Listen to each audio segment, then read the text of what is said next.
Railway நிலையமானது பழுதடைந்து மக்களுக்கு பயன்பாட்டிற்கு உகந்ததாக இல்லை என்ற குற்றச்சாட்டு பொதுமக்கள் சார்பாகவும் நம்முடைய மாவட்ட அமைச்சரான எம்ஆர்கே அவர்களுடைய கூற்றின்படியும் இன்று நாங்கள் ஆய்வு மேற்கொண்டிருக்கின்றோம்.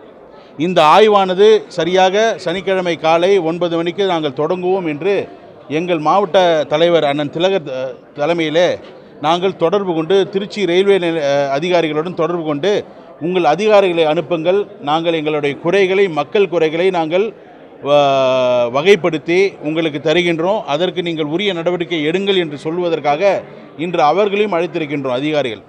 நாங்கள் சரியாக 8:45 மணிக்கு வந்தால் அங்கு டிஏ தவிர ரயில்வே சார்பாக டிஏ இருக்கிறார். அதற்கு தவிர வேறு ஒருத்தர் கூட இன்ஜினியரிங் செக்ஷனோ இல்லை கமர்ஷியல் செக்ஷனை சார்ந்த எந்த நபரும் இல்லை.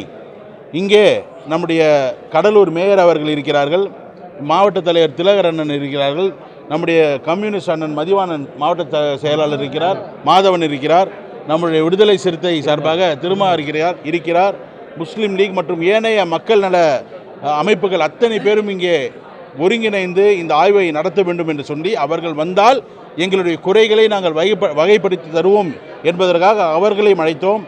ஆனால் மோடி அரசாங்கம் தொடர்ந்து தமிழக மக்களை வஞ்சிக்கிறது என்பதற்கு மீண்டும் ஒரு எடுத்துக்காட்டாக ஒரே ஒரு அதிகாரிகள் கூட இங்கே வரவில்லை என்பதுதான் உண்மை.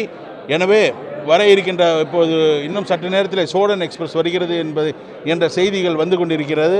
அதை நாங்கள் மறியல் செய்து எங்களுடைய எதிர்ப்பை தெரிவித்து மக்களுக்கு இந்த அரசாங்கம் மோடி அரசாங்கம் தொடர்ந்து தமிழக மக்களை வஞ்சிக்கிறது, புறக்கணிக்கிறது, காயப்படுத்துகிறது.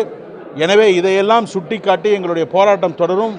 நம்முடைய பாராளுமன்றத்திலும் கடலூர் மாவட்ட மக்களுக்கு என்னென்ன குறைகள் இருக்கிறதோ அதையெல்லாம் குறிப்பாக நம்முடைய ரயில்வே துறை இன்னும் வேகமாக நிறைய இடங்களிலே நின்று சென்று மக்களுக்கு பயன்படுத்தப்பட வேண்டும். ஒரு ஊர் வழியாக ட்ராக் போது அதற்காக அவர்கள் பல ஆயிரம் கோடி செலவு செய்து மக்களுடைய நிலங்களையெல்லாம் எடுக்கிறார்கள். ஆனால் ட்ராக் போனால் கூட அந்த ஊரில் அதை பயன்படணும்னா அது வண்டி நின்று அவர்களை ஏற்றி சென்றால்தான் பயன். வெறும் ட்ராக்கு போட்டு இங்கே எண்டு போகிறான், நடுவில் இருக்கிற ஊரெலாம் எந்த பயனும் இல்லை என்றால் அவர்கள் நிலத்தை ஏன் தர வேண்டும் என்ற கேள்வி எழுகிறது.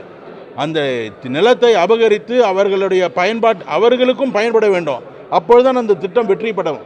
வெறும் நிலத்தை மட்டும் எடுத்துகிட்டு வழியாக ட்ராக் மட்டும் போட்டால் இந்த பக்கமும் அந்த பக்கமும் போய் வர்றதுக்கு நடுவில் இருக்கிற வேடிக்கை மட்டும்தான் பார்க்கணுமா நிலத்தை கொடுத்துட்டு?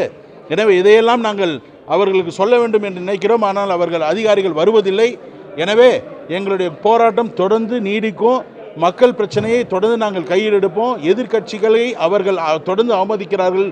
மோடி அரசாங்கம் தொடர்ந்து தமிழக மக்களை புறக்கணிக்கிறது என்பதை மீண்டும் இந்த போராட்டம் பிரதிபலிக்கும்.